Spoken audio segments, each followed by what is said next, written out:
Glória a Deus. Boa noite, amada igreja. Shalom para todos. Como vai o ambiente de glória? Como vai esse coração aí? Já foi curado e sarado? Ou ainda está podre, perdido ainda? Se estiver podre, aquele que conserta, aquele que cura, aquele que sara, aquele que transforma, aquele que renova, aquele que direciona, ele se encontra no ambiente. Amém?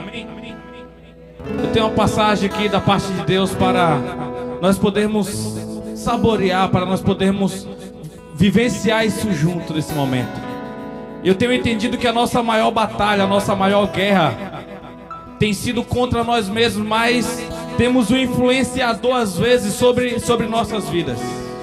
Tem um influenciador às vezes que ele usa nossas próprias fraquezas para poder nos paralisar. E é muito interessante, é muito importante quando nós entendemos quem nós somos ao longo do tempo. Porque dar a resposta devido durante um tempo, às vezes é fácil, porque às vezes o tempo que nós estamos vivendo, ele é propício para nós vivermos. Só que isso, dar uma resposta em um devido tempo, não é algo que começou hoje. Quando você olha para a história dos reis de Israel, você vê a maioria deles começam muito bem, ou às vezes começa ruim e poucos deles terminaram bem. Mas sempre durante um curto período de tempo. Nós olhamos homens como Elias, um homem que ele trouxe profecia sobre Israel, ele foi uma resposta de Deus para Israel. Deus contou com ele em um devido momento. Ele passou em um período depressivo, ele passou por um momento de solidão, ele passou por um momento de rejeição, ele passou por um momento onde que ele se sentiu acima de todas as pessoas ao ponto de se sentir só. E Satanás, ele usa muito isso hoje em nosso meio. Ele usa muito isso hoje em nosso meio para poder nos acusar, para poder dizer que nós não somos dignos, para poder dizer que nós estamos fora do quadrante preparado por Deus. Mas quando Satanás fala isso e nós entendermos que nós realmente estamos, se estivermos fora da onde Deus nos colocou, isso tem que ser rapidamente, tem que haver um arrependimento. Tem que haver uma convenção e nós temos que voltar para o lugar onde que Deus ele nos designou. Temos que voltar para um lugar de proteção chamado obediência. Temos que voltar para um lugar de proteção chamado adoração. Temos que voltar para um lugar de proteção chamado renúncia. E é aí que nós voltamos de novo e andamos pelo caminho certo, que é Jesus. Mas no meio disso tudo nós temos que entender que Satanás ele tem trabalhado por meio de maldição, por meio de maldições, onde ele tem paralisado essa geração. Aonde essa geração elas não querem mais ser lida através da Bíblia. Não é sobre o que a Bíblia diz sobre ela, mas é sobre o que a psicologia diz sobre ela. Não é sobre o que Deus fala sobre nós para esse tempo, mas é sobre o que os estudiosos especialistas que também necessitam e precisam da presença de Deus estão falando. Já que Deus não está falando, já que Deus ele está parecendo que ele está com a sua voz emudecida, então alguém precisa falar. Nós temos que entender que existe dois reinos. Um é o reino da luz e o outro é o reino das trevas. Um é o império da luz e o outro é o império das trevas. E para o império da luz Deus designou os pastores, os apóstolos, os profetas, os ministros. Deus levantou os filhos dele para dar a devida resposta. E para o reino das trevas nós temos os satanistas, nós temos as pessoas que mexem, os bruxos, temos as pessoas que mexem com candomblé, que mexem com magia negra, que mexem com satanismo. E aí sim estão os dois tipos de pessoas. Está as pessoas que é conduzida pelo reino da luz e as pessoas que são conduzidas pelo reino das trevas. Eu gostaria de perguntar nessa noite: em qual reino você está hoje com as obras que você tem feito? Esses são os agentes das trevas, ou são os agentes da luz. Mas também existem os escravos das trevas. Os escravos das trevas são aquelas pessoas que estão precisando de uma resposta imediata, está precisando de uma resposta para um tempo futuro e preciso, e às vezes a resposta que ela está precisando não está de conformidade com a vontade de Deus, já que ela entende que Deus não está respondendo, já que ela entende que Deus não vai ajudar ela a passar aquela fase, porque ela entrou em uma fase de rebeldia. Rapidamente ela procura os meios das trevas, ela procura os centros que fazem alguns tipos de trabalho para poder dar a devida resposta para aquele tempo. Igreja, eu sou da Bahia. Eu vou te falar, na Bahia existe muitos macumbeiros, existe muita gente que mexe com feitiçaria. Mas eu vou te falar, na cidade que eu morava tem menos pessoas que mexem com feitiçaria igual na cidade de Alumínio. Eu falo isso porque eu sou pastor nessa cidade há 6 anos, e eu entendo o que é que eu tenho trabalhado e como eu tenho trabalhado, as casas que eu já entrei, os tipos de feitiçaria que eu já tive que desfazer, os lugares e os ambientes e o tanto de pessoa que de um jeito ou de outro está envolvido, ou através de maldições, ou através de alguém dentro de casa que está trabalhando de algum jeito, ou está interligado através do trabalho, ou através de vizinhos. E Satanás, ele está trabalhando. E isso não é algo muito falado nos púlpitos das igrejas. Porque quando é falado é de um jeito místico, de um jeito onde que as pessoas não têm uma palavra correta, um discernimento para entender como ela tem que trabalhar, como é que ela tem que dar uma resposta para Deus, como ela tem que desfazer essas maldições nesses períodos vividos. Satanás, ele trabalha entregando muitas doenças em lares, como cânceres, como alguns tipos de AVC, como problema em infertilidade, pessoas depressivas em massas, pessoas com síndromes de pânico, pessoas que de algum jeito, de algum modo, na casa dela está passando por uma escuridão, pessoas que anseiam por estar em um lugar trancafiado, onde que a luz não pode atravessar, onde que ela tem medo de sair, se encontrar com pessoas, conversar assuntos sobre a vida dela, e ela está com essas influências. Eu já entrei em casas que estava aquele calor insuportável naquele dia. Quando entra naquele ambiente, parecia que era uma câmara fria, parecia que era ali dentro um freezer, e aquilo gelava. E na medida que eu estava ali, antes de começar a orar, só enquanto eu conversava, sabe quando passa alguém e deixa aquele vento?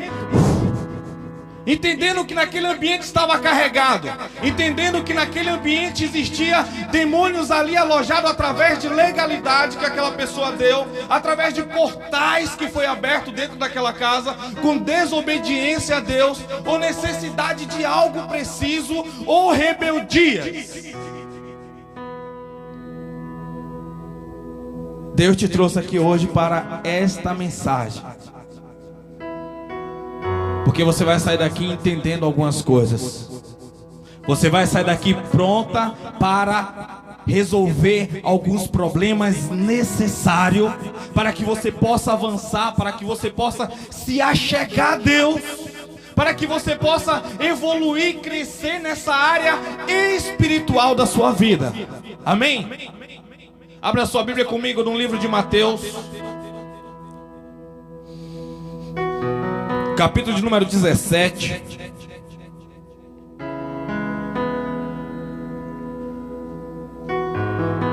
Aleluia, glória a Deus.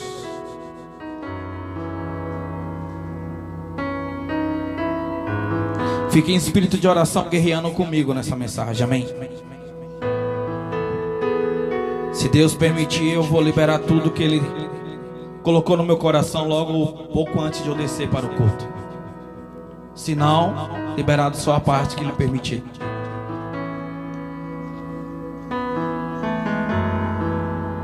Vou dar uma enxugada na pregação, igreja. Tenho percebido que eu tenho pregado há muito tempo e acaba sendo muita informação, e algumas pessoas elas não conseguem absorver como deveria absorver. Porque quando fala de reino espiritual é totalmente diferente. 40 minutos de pregação para o pregador é equivalente a 8 horas de trabalho braçal. como se você estivesse numa empresa trabalhando ali vigorosamente, ou um trabalho em um roçado, ou em algo pesado. E às vezes eu tenho pregado aqui 1h30 e eu sei como é que eu chego em casa. Amém? Então vou dar aquela filtrada para que você possa absorver o necessário e dar as respostas necessárias também. Mateus 17, a partir do verso 14. Glória a Deus, aleluia. Quem achou, dá um glória a Deus aí. Então beleza, vamos orar. Deus, nós queremos, Senhor, nesse ambiente, Pai.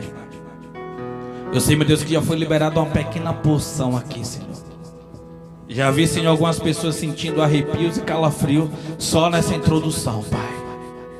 Meu Deus, mas eu peço, Senhor, que o Senhor libere aqui, Senhor, uma porção dos céus, ó Pai.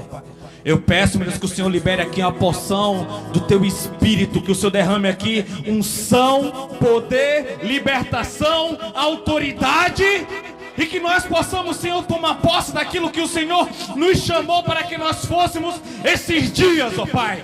Meu Deus, que o Teu Espírito revigorante, Teu Espírito libertador, Teu Espírito cheio de poder, seja convidado aqui nesse momento e venha ministrar sobre os nossos corações, venha ministrar em nós, venha, Senhor, trazer libertação nesse ambiente, Pai.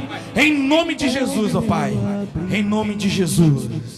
Meu lugar secreto, só Tua graça me basta, e Tua presença é o meu prazer. O Santo dos Santos, a fumaça me esconde, só Teus olhos me veem, debaixo de Tuas asas é o meu abrigo, meu lugar secreto, só Tua graça me basta, e Tua presença é o meu prazer.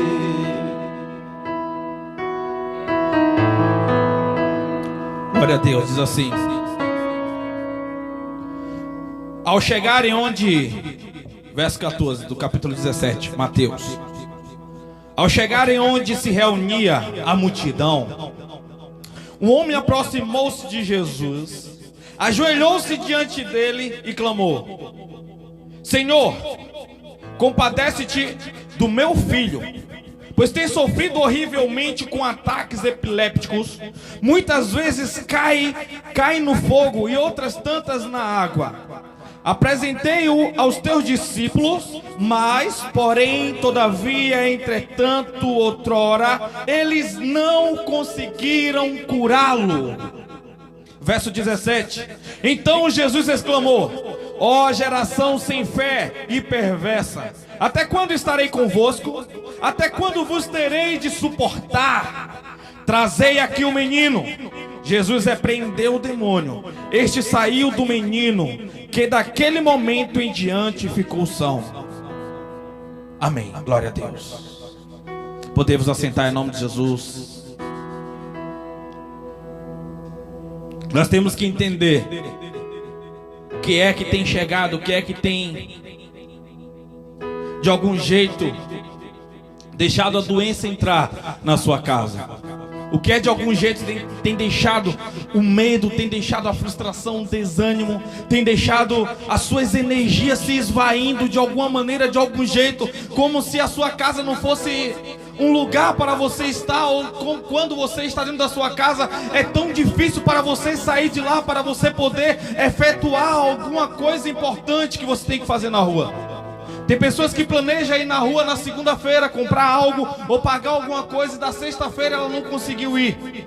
E agora, quanto mais com a nossa geração Pix, a nossa geração banco online, as pessoas elas têm ficado em casa presas de todo jeito, de toda maneira. Se elas pudessem de algum jeito conseguir um atestado ou um afastamento durante 2, 3 meses, para ela poder ficar ali reclusa, para ela poder ficar ali pensando no que poderia ter dado certo e não deu, pensando ali como ela poderia ser sucesso, mas não foi, lembrando das pessoas que de algum jeito as ofendeu, pensando nas pessoas que de algum jeito não deram as oportunidades que ela merecia.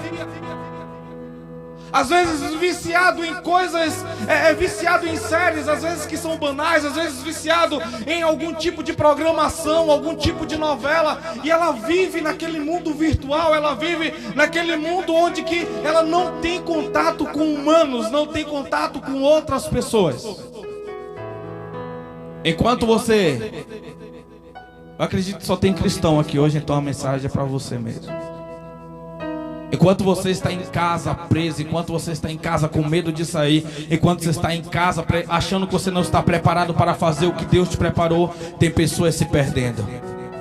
Tem oportunidade passando que era para você estar no lugar certo, na hora certa, evoluindo, crescendo, mas você está ali dentro de casa e você não tem forças para buscar ao Senhor. Você só tem força para pedir socorro a Ele, mas não tem força para aceitar o socorro dEle. Tem pessoas que só ficam: Senhor, Senhor, Senhor. Quando Deus fala: eis-me aqui, meu filho, eu quero que o Senhor me ajude nessa área. Deus fala: tá bom, eu já estou ajudando, já estou entrando com providência, já estou trabalhando, agora vai. As pessoas, quando Deus fala agora vai, as pessoas continuam trancafiadas. E aí vem algum tipo de maldição nova, não deixando ela ir, não deixando ela avançar, não deixando ela crescer, não deixando ela receber aquilo que o Senhor tem para ela durante esses dias.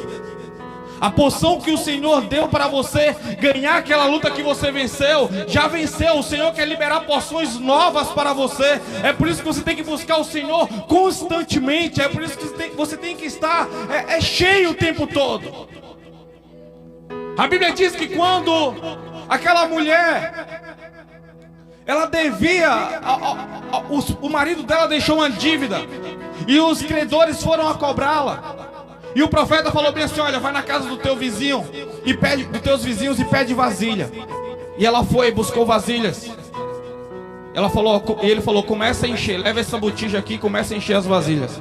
E a Bíblia diz que enquanto havia vasilhas vazias, ele foi se enchendo, mas no momento que acabou as vasilhas, o azeite também se cessou. Deus, Ele quer te encher com a porção dele dos céus, mas para que você possa encher outras pessoas, para que você possa tocar em outras pessoas, porque a capacidade não vem de você, o poder não vem de você, você é apenas um conduíte, você é apenas uma tubulação, você é apenas uma mangueira, um canudo que transmite o líquido dos céus para outra pessoa.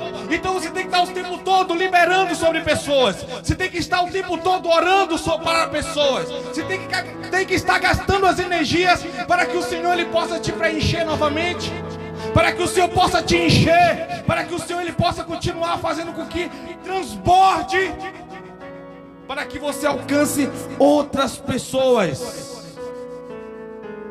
Esses agentes das trevas hoje, alguns eles falam com os próprios lábios que eles servem, que ele guarda alguns demônios. Esses são pessoas idólatras. O que é idólatras? Idólatras é todo mundo que idolatra algum objeto, seja um objeto inanimado como uma imagem de escultura. A Bíblia diz que tem boca, mas não fala, tem mão, mas não apalpa, tem pés, mas não anda. Eu lembro-me de a esposa do pastor Highlander no seminário, a Só.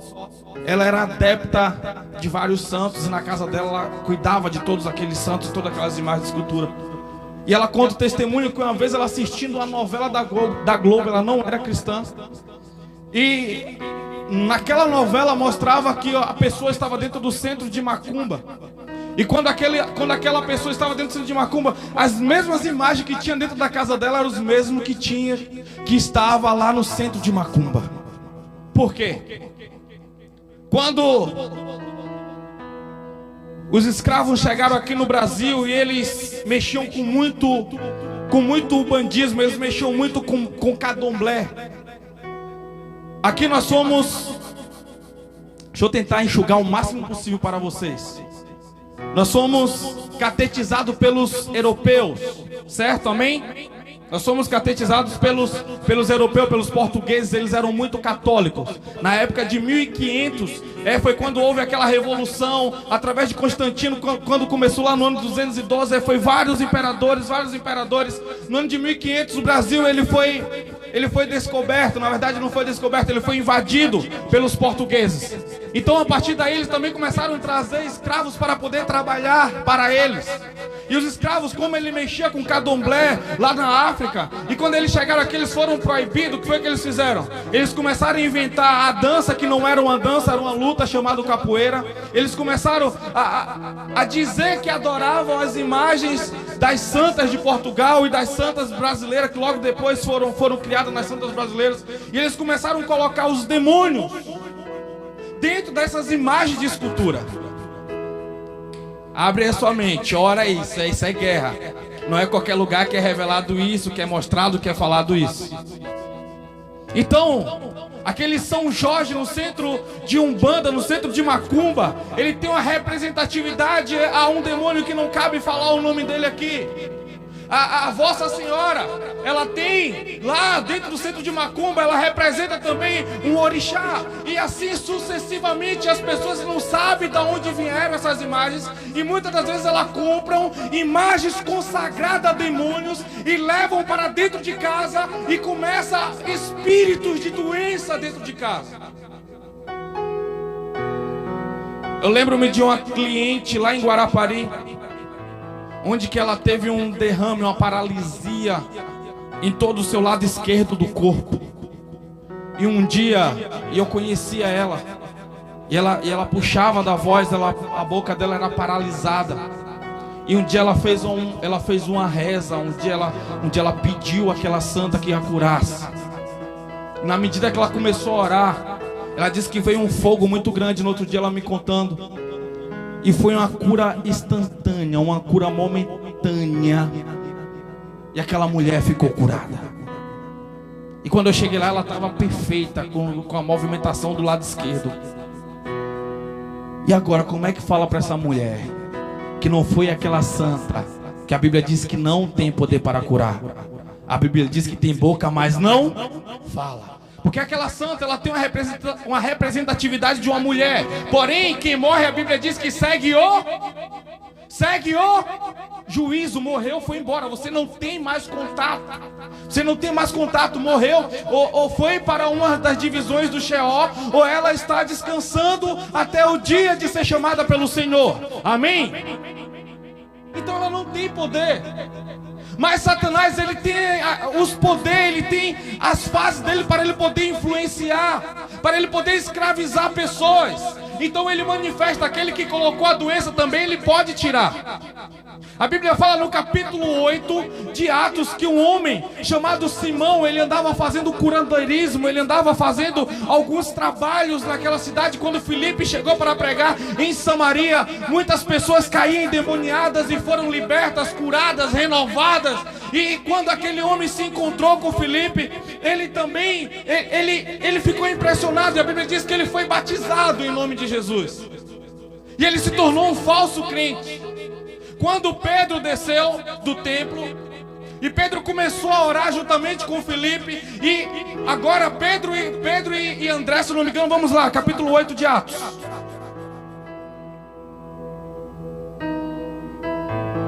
Já estou fugindo do texto na igreja, mas calma aí que tem a ver. Tem crente aqui hoje? É essa mensagem que você está precisando ouvir? Então me ajuda, me ajuda.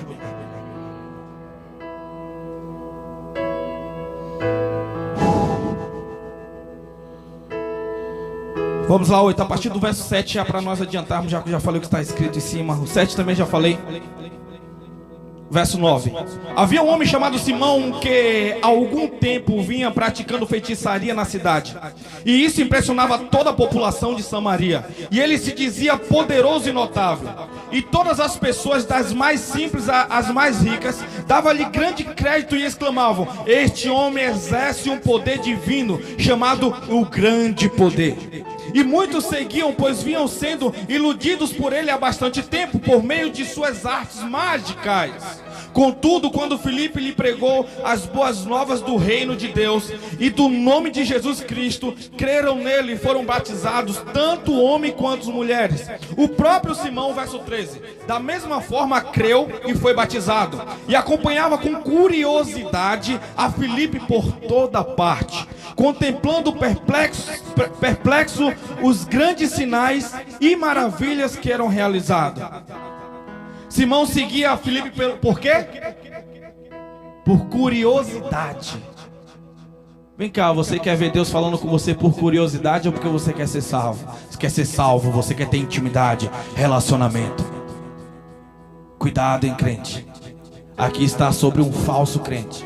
Ele estava seguindo Filipe, vendo os sinais de maravilha por curiosidade.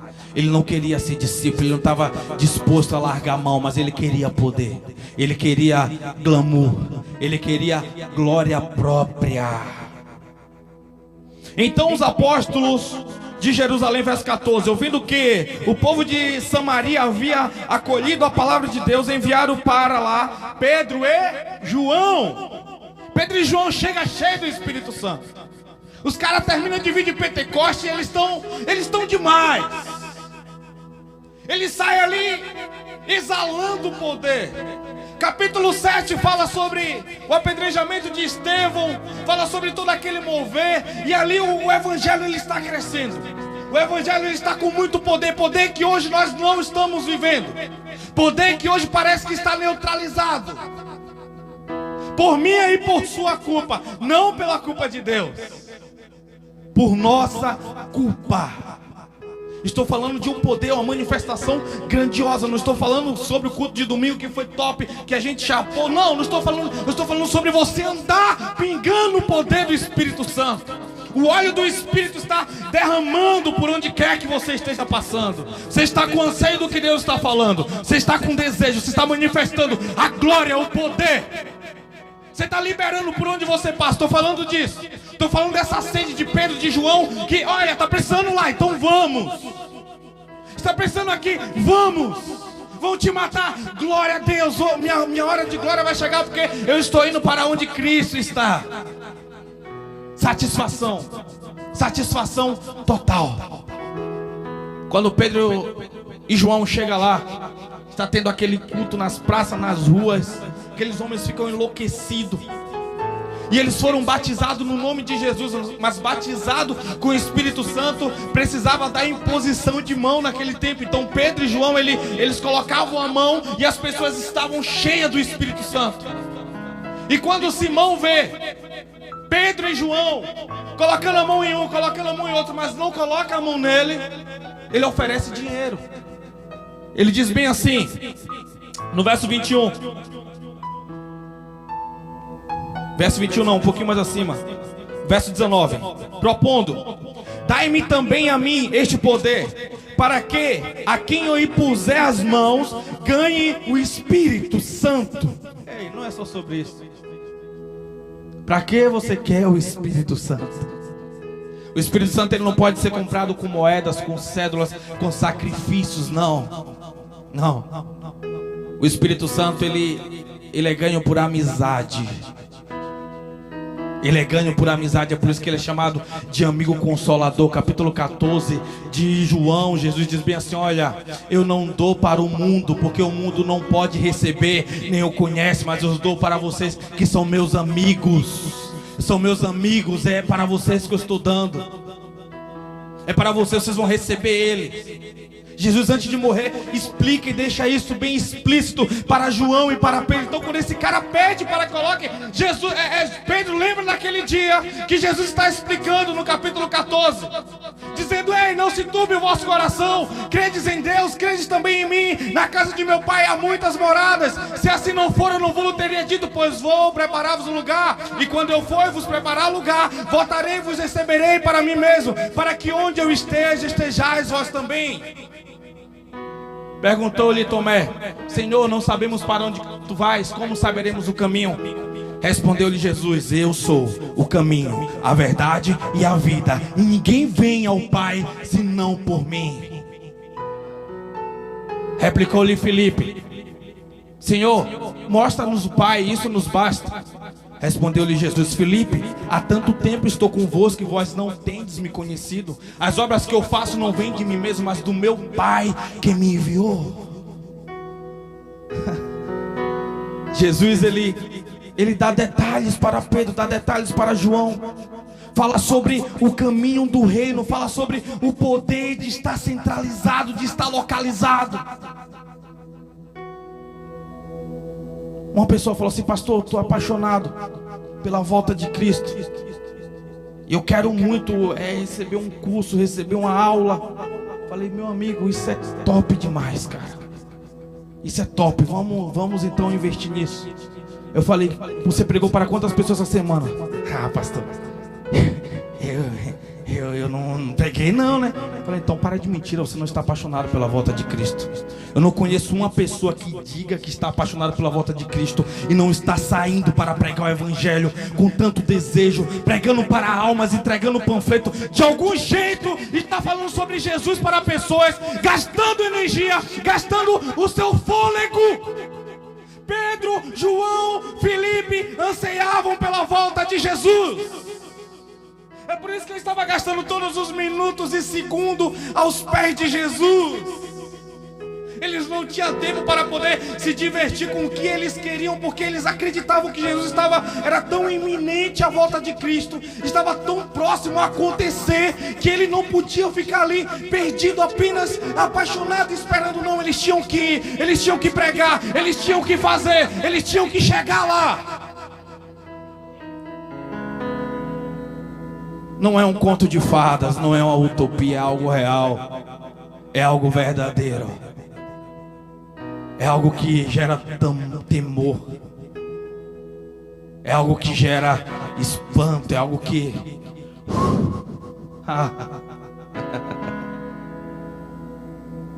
Quando criança, eu lembro, eu morria de medo dos dias de sábado, porque eu achava que Jesus ia voltar num dia de sábado. E eu ficava com medo, ficava atemorizado. Falo quando era criança.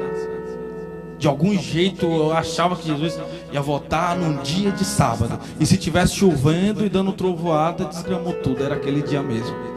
Tremia na base. Meu Deus do céu, só faltava esconder embaixo da cama. Na verdade eu me escondia um dia embaixo da cama.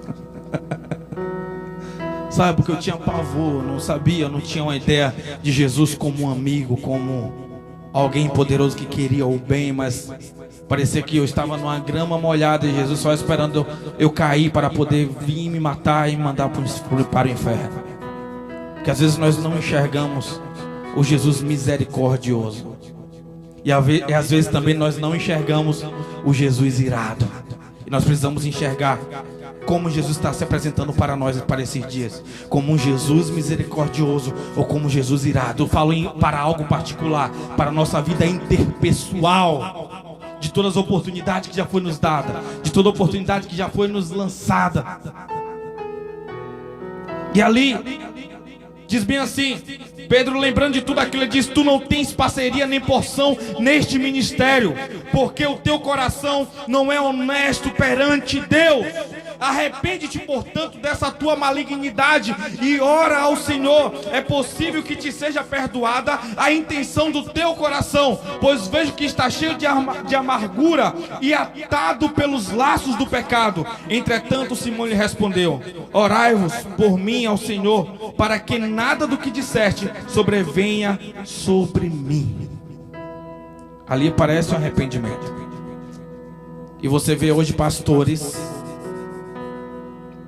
que pede aquela focinha para alguns demônios liberar o espírito da revelação para eles. Está muito em massa isso hoje. Hoje você vê pastores famosos no YouTube, que ele tem hoje parte com demônios, e a igreja morta, a igreja que não está vivendo, a igreja que não está buscando, que os olhos espirituais não estão abertos, está indo lá para receber uma revelação através da boca desses falsos profetas. Você sabe como é que o espiritismo, eu já falei isso outras vezes já, você sabe como é que o espiritismo ele consegue revelar? Ele consegue trazer à tona algo particular das pessoas. Todos nós existe um demônio chamado acusador que nos segue, que ele não tem poder de fazer nenhum mal contra nós, mas ele é uma das testemunhas, ele é aquele que escreve todas as coisas que nós fazemos, para um dia apresentar contra nós. Aquele que é o acusador, ele virá contra nós. Então quando uma pessoa morre, e a pessoa vai no espiritismo, e aquele espírito, aquele médium, quando ele chega lá, ele fala bem assim: olha, é o seguinte, com quem você quer falar? Eu quero falar com meu pai. Tá bom, então eu vou trazer o seu pai aqui. E ele começa a fazer aquelas psicografias, começa a fazer aqueles rituais e começa a invocar. Então ele não invoca aquela pessoa porque ele não tem poder. Quem morre segue-se o juízo. Mas ele invoca aquele demônio acusador, que traz tudo, tem tudo anotado. E aí aquele demônio começa a dar particularidade daquele dia que só estava a filha e o pai, ou seja, o ex-marido, ou seja lá quem for que morreu, e ele começa a falar os detalhes, senhas de banco, começa a falar os mínimos detalhes das coisas, e a pessoa: o meu pai está aqui. E aí, no final de todo o trabalho, ele diz assim: seu pai está mandando você vir aqui todos os dias ou 2 vezes na semana, para você começar a receber a mediunidade, para você ter contato direto com ele. A pessoa começa a ser adepta, começa a ser escrava daquela religião. Eu conheço um pai, um homem, era muito meu amigo, que ele ofereceu a vida dele para ele poder ser rico, para quando ele completasse X anos de idade, ele morresse. Mas até esse dia ele ia conquistar tudo o que ele queria. Esse homem, na época, eu trabalhava na agência do Banco do Brasil, ele recebia um salário de 36 mil reais. Ele trabalhava em uma área, e essa área era muito lucrativa, mas ele entendeu, ele era um maçom level 33, ele era um grande amigo. E depois de um tempo, eu convidei ele para ele poder treinar na academia comigo. E ele começou a treinar, e um belo de um dia, ele falou bem assim: Diogo, você tem algo especial da luz. Você tem algo especial de Deus na sua vida. Eu estava desviado, perdido. Deus, ele tem algo muito importante com você, cara. Você um dia me disse que a sua mãe é cristã, por que você não vai servir esse Jesus? E eu falei: eu tento ir, mas eu não consigo me firmar. Toda vez eu caio e acabo escandalizando, então eu não consigo dar essas respostas. Então eu prefiro não escandalizar, eu prefiro ficar aqui curtindo o que eu gosto. E eu lembro do dia que esse cara me falou isso. E passou-se um tempo, passou-se um período, até que o dia que eu falei para aquele homem, eu falei: eu estou indo para um seminário. E aquele cara chorou igual criança, e eu fiquei sem reação, porque eu não conseguia chorar, ter a mesma emoção que ele naquele momento. Ele falou: Diogo, quando você se formar, eu quero pagar a sua formatura. E eu sei de onde veio o dinheiro dele, porque um dia ele já tinha me dito que ele tinha feito. Mas um dia depois do seminário, eu voltei lá de férias e fui na casa dele visitá-lo. E ele falou: cara, com tantos anos eu vou morrer, e logo depois, com 6 meses, o meu filho também irá morrer. E eu falei: rapaz, tem como o Senhor te livrar disso? Ele falou: não, o preço foi alto que eu entreguei. E foi dito e certo. Eu lembro do dia que ele chegou na idade que ele falou. E eu fui de férias na Bahia. E quando eu estava vindo embora, naquela vez que eu fui de férias, eu não fui visitá-lo. Tanta correria, tanta coisa, eu não fui visitá-lo. Ele falou: Diogo, se você for pregar algum dia aqui, você me fala. Eu preguei, eu não avisei, eu não comuniquei, eu não falei. E quando eu cheguei no aeroporto, meu irmão falou assim: Diogo, hoje à noite fulano morreu, cara. Você não sabe o que é o mundo cair. Você não sabe o que é aquele peso, aquela compressão no meu coração. Eu não posso dizer para onde ele foi. Não somos nós que julgamos, nem temos poder. Mas uma coisa eu sei: durante um tempo eu preguei para ele. durante o tempo que eu estava no seminário, eu ligava para ele, falava sobre Jesus. Ele chorava e era algo fantástico, algo muito poderoso. Eu não sei para onde ele foi. Depois de 6 meses certinho, o filho dele foi morto também. E eram pessoas assim de bem, pessoas de dinheiro. Não era um filho que estava envolvido com drogas ou andando adoidado, não. Aconteceu algo e ele morreu também. A maldição entrou na casa dele através daquele pacto que o pai dele fez. Eu lembro-me de algumas visitas que eu fiz aqui nessa cidade de Alumínio. E quando eu chegava em algumas casas e eu encontrava o que é que tinha lá dentro, a maioria das vezes das pessoas, Deus começava a me revelar: olha, Deus está dizendo que você tem que perdoar uma pessoa que fez um mal muito grande para o seu pai. Na verdade ele assassinou o seu pai. Algumas pessoas talvez vão se lembrar aqui desse ambiente. E a pessoa falou bem assim: eu não consigo perdoar aquele homem, eu não consigo perdoar porque eu lembro toda vez do que ele fez, como ele fez. E aquela pessoa era alguém depressivo, alguém apertada, porque não conseguia liberar um perdão. E perdoar é necessário. Para perdoar você não precisa gostar da pessoa que você está perdoando, não. Você só precisa amar. E amar não é o mesmo que gostar. Qual é a diferença de amar e gostar? Gostar é quando você admira, é quando você quer estar perto. E quando você ama é como? Quando você ama é quando aquela pessoa precisar da ajuda sua, você está disponível para ajudar, sem jogar na cara e fazendo o melhor possível.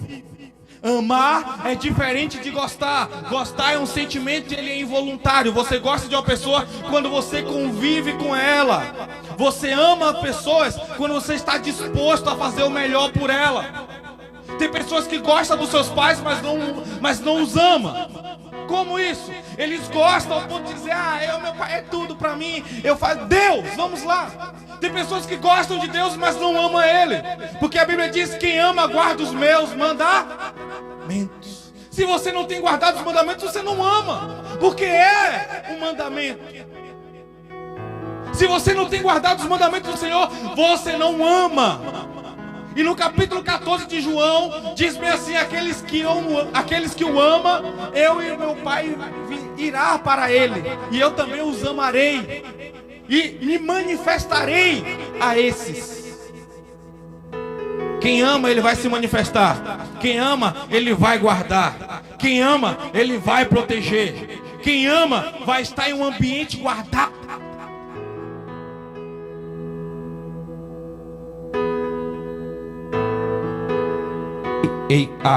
Glória a Deus. Quem ama sempre vai andar nesse lugar de obediência, nesse lugar protegido, nesse lugar de intimidade com Ele.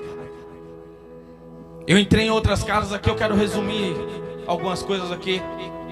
Eu entrei em outras casas aqui, quando chegava lá, existiam objetos ganhados de pessoas.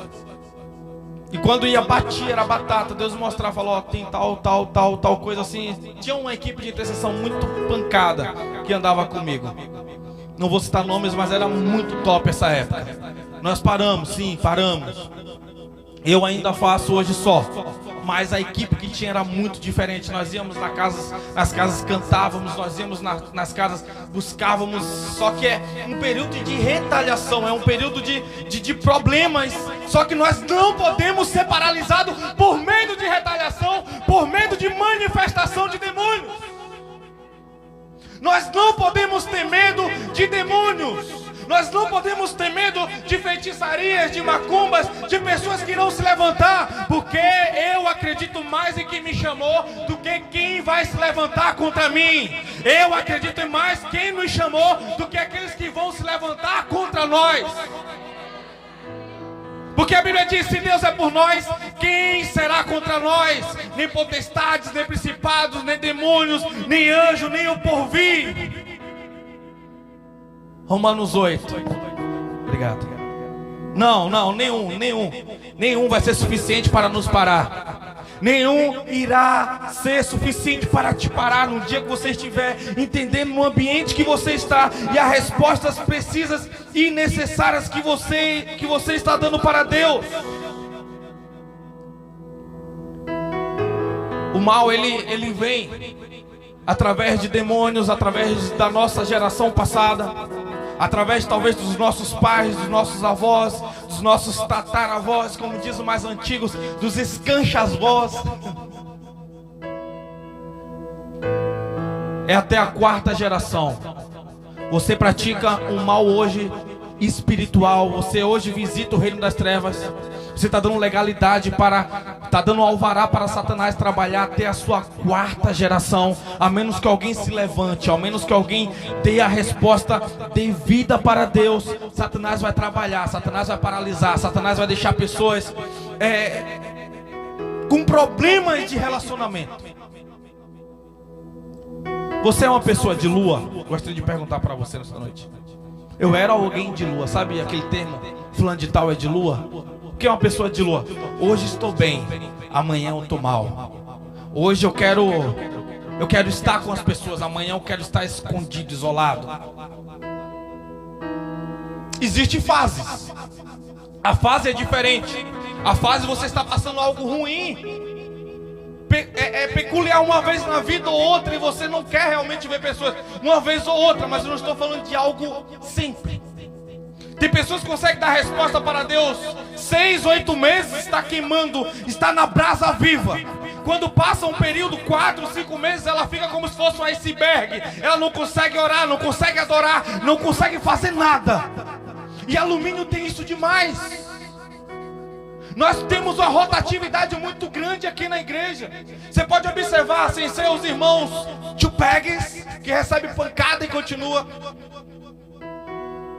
Tem um povo que ele vem 4 meses, some. Aí vem outro povo, fica mais 4 meses, some. Aí fica 4 meses, some. Chega e é o ano todo. São 4 tipos de pessoas que passam aqui, sem ser os pilares que tem aqui. As pessoas que entenderam. Amém?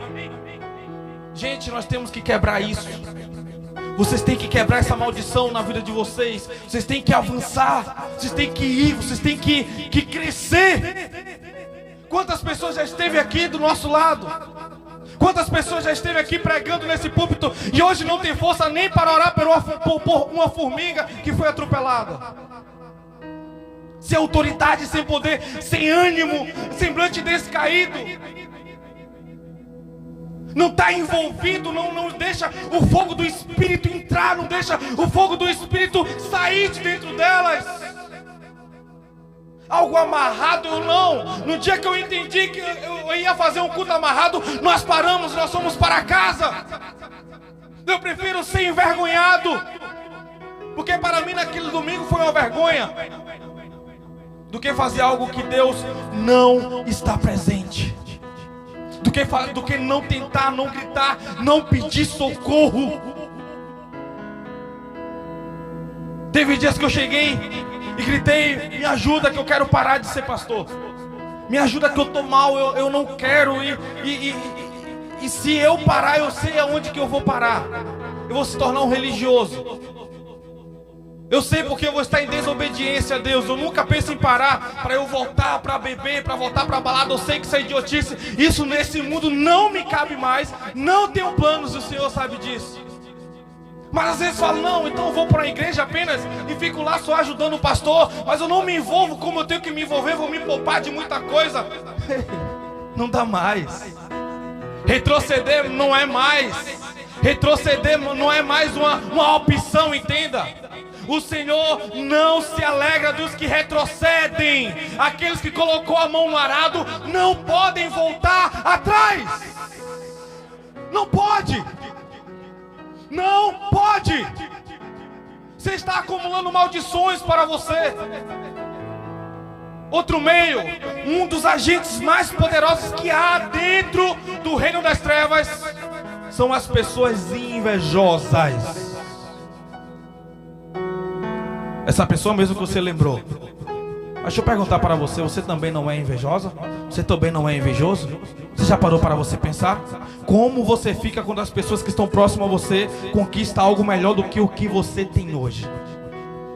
Vou mais a fundo.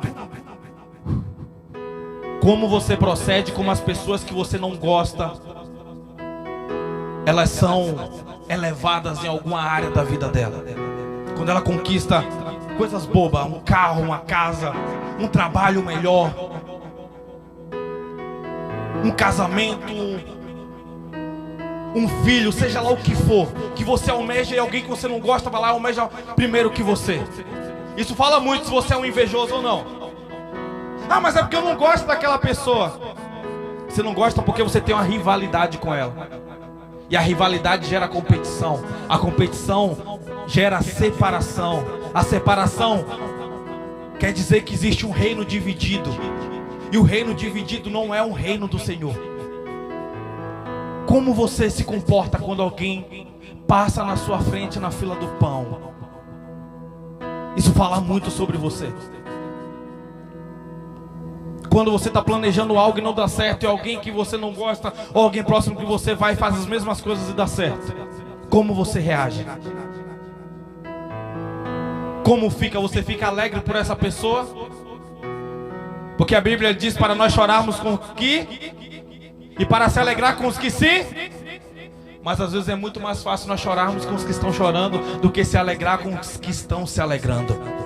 Às vezes é muito mais fácil você chegar em um velório e dar um abraço a alguém, ou ver a pessoa em uma perca de um, seja lá onde que for, de um emprego ou de um bem, e você vai apenas falar uma palavra ali de conforto. Mas me diz, quando você está no seu período difícil, no período de escassez, e alguém próximo a você vai lá e explode no sucesso, e você se alegrar junto com aquela pessoa. Mas é um mandamento que você tem que se alegrar com os que estão alegres. Você tem que se alegrar, você tem que vibrar, você tem que dizer: não, o meu irmão conseguiu, mas a minha vez também vai chegar. Agora é hora de se alegrar com o meu irmão, até que chegue a minha vez. Os evoluídos, eles conseguem. Os que entenderam que vão assentar à mesa de Jesus conseguem isso. Conseguem. E um dos maiores carros-chefe são pessoas invejosas. Elas conseguem paralisar. Eu lembro-me de uma vez que eu fui fazer uma viagem, e quando eu cheguei em casa, o espírito da minha casa não estava igual eu deixei. Eu falei bem assim: Anne, fulano teve aqui. Ela: como é que você sabe? Eu falei: eu sei a energia que ela deixou aqui. Vamos orar hoje, gente. Cheguei cansado de viagem, tive que fazer uma oração pela minha casa. Eu conheço como é que eu deixo o portal da minha casa. Eu sei o que é que eu trabalho, o que é que eu deixo lá, para deixar o meu lar em paz, para deixar lá apenas anjos ministradores. Você tem que entender. Criança doente, você tem que entender. Animais morrendo, animais doentes, você tem que entender que o reino espiritual está trabalhando. Doenças inexplicáveis, séries de doenças, um melhora, o outro piora. Você sai uma coisa, o outro. Você tem que entender que Satanás, ele está trabalhando. Você tem que entender que tem alguma coisa fora do lugar. Você tem que entender que a glória, a graça de Deus tem que ser manifestada lá. Você tem que entender que está acontecendo um levante, não tem algo que não está no lugar que Deus deixou. Sua casa anda mais arrumada ou bagunçada? Eu falo agora no literal. Não falo que às vezes, uma segunda-feira, beleza, tá, um sábado, não sei lá o dia, tá bagunçado, amanhã eu arrumo. Mas durante todo o período, como anda a sua casa? Não falo também as irmãs que tem o toque do inferno. Fulano de tal passou aqui, uma camada de álcool, uma camada de desinfetante, uma camada de cloro, uma camada de... Meu Deus do céu. Por favor, para, seja livre, seja liberta. Você precisa ser liberta disso. Isso faz mal. Quando eu casei com Anne, meu Deus do céu, se eu levantasse do sofá, tinha que esticar um negócio. Falei: meu Deus, quando vai parar isso? Quando vai parar isso? Tive que fazer a sessão do descarrego. Hoje em dia a gente arruma juntos, é mais difícil. Meu Deus, o que eu fiz com esse cara? Mas tudo bem, glória a Deus, vamos lá. Mas são detalhes assim, detalhes de coisas que andam desorganizadas na sua casa, que às vezes você não percebe. Às vezes você não entende como Satanás está trabalhando, como ele está fazendo e por que ele está fazendo. Mas precisa ser organizado algumas coisas na sua casa. Eu conheço uma mulher que ela sempre manifestava o demônio nela, sempre manifestava. E um dia ela: pastor, eu preciso conversar com você. Falei: converse, diga. Pastor, olha, aconteceu algo que eu não sei porque eu carrego essa manifestação dos demônios. Falei, tem uma legalidade aí na sua vida. Houve algum aborto na sua vida? Ela, vários. Falei, tem um portal, você não se perdoou por isso ainda. Talvez foi no tempo de juventude, talvez foi no tempo. E a gente começou a conversar e começou a trabalhar sobre isso. E começamos a... Só que um período de tratamento, um período de evolução, um período de crescimento, as pessoas às vezes elas não suportam, porque elas já estão acostumadas. E às vezes retorna ao vômito. Às vezes ela acha que ela não dá a dignidade de Jesus, como se o pecado que ela fez fosse maior do que o que Jesus fez na cruz. Não existe pecado maior do que o sangue que foi derramado ali, que pode purificar todo o pecado, pode purificar todo o mal, pode tirar todo o erro. Uma vez eu fui de férias na Bahia, e quando eu cheguei lá, vi um homem muito carregado na minha direção. E quando aquele homem levantou os olhos, que ele me viu, ele parou literalmente. Eu falei, será que esse cara me conhece? E ele correu e atravessou a rua. Aí tem um irmão lá, aqueles irmãos canela de fogo. Terra! Deu um terra na rua e eu olhei para trás, ele... Ô menino, tu virou homem de Deus mesmo, foi? Aí eu falei, quero entender. Cheguei próximo a ele, ele falou... Isso é o maior macumbeiro que tem na cidade. Ele viu que estava em você, ele respeitou, ele atravessou a rua. Vem pessoas de São Paulo, vem às vezes artistas aqui nessa rua de trás aqui, para poder se consultar, enche de carro aí. E a gente está numa guerra. Você vai pregar lá hoje? Eu falei, não trouxe roupa. Vamos na loja ali, procura uma camisa, uma calça, um sapato, mas você vai pregar hoje naquela igreja lá. Filho da irmã Nerilda, o pessoal me chama lá, nessa cidade. O filho da irmã Nerilda vai pregar hoje lá na igreja. Tá bom, vamos lá. Quando eu chego no culto, aquele atribulado estava dentro da igreja. Eu falei, meu Deus, o pau vai quebrar hoje na casa de Noca. E eu cheguei de costume na assembleia, quando você chega no ambiente. Ah, detalhe, essa igreja ela era um terreiro de macumba. E a mulher se converteu, e ela deu terreno deu ambiente para a igreja, e a igreja foi feita dentro desse terreiro de macumba. Então estava numa guerra e aquela igreja tinha aberto lá recentemente, aquela congregação tinha sido aberta lá recentemente, então existia uma guerra espiritual naquele ambiente. Olha, pastor, pode ir para a tribuna. Quando eu cheguei lá em cima, a igreja cantando, as irmãs no ciclo de oração, desce como um vaso velho e quebrado, sobe com regendo lá o culto. E eu falei, meu Deus, não dá para continuar o culto assim, não tá legal. Eu falei, pastor, com sua permissão eu posso levantar a oração antes de eu pregar, antes da próxima oportunidade, se der pro próximo irmão aí, que dá oportunidade para João, para Maria, para José, todo mundo canta, todo mundo... Pode sim, pastor. Eu peguei o microfone com a autoridade que o Senhor me concedeu, sabendo quem era aquele cara, que eu tinha visto ele, o irmão tinha me falado quem era ele. Quando eu levantei minha voz de oração, aquele homem caiu assim na cadeira.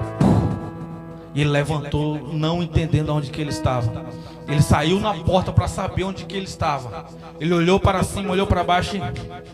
Perna, e a igreja... Glória a Deus. O que é que eu estou querendo dizer? Satanás, ele sabe onde ele vai para poder paralisar algumas coisas. Satanás, ele sabe quem é você.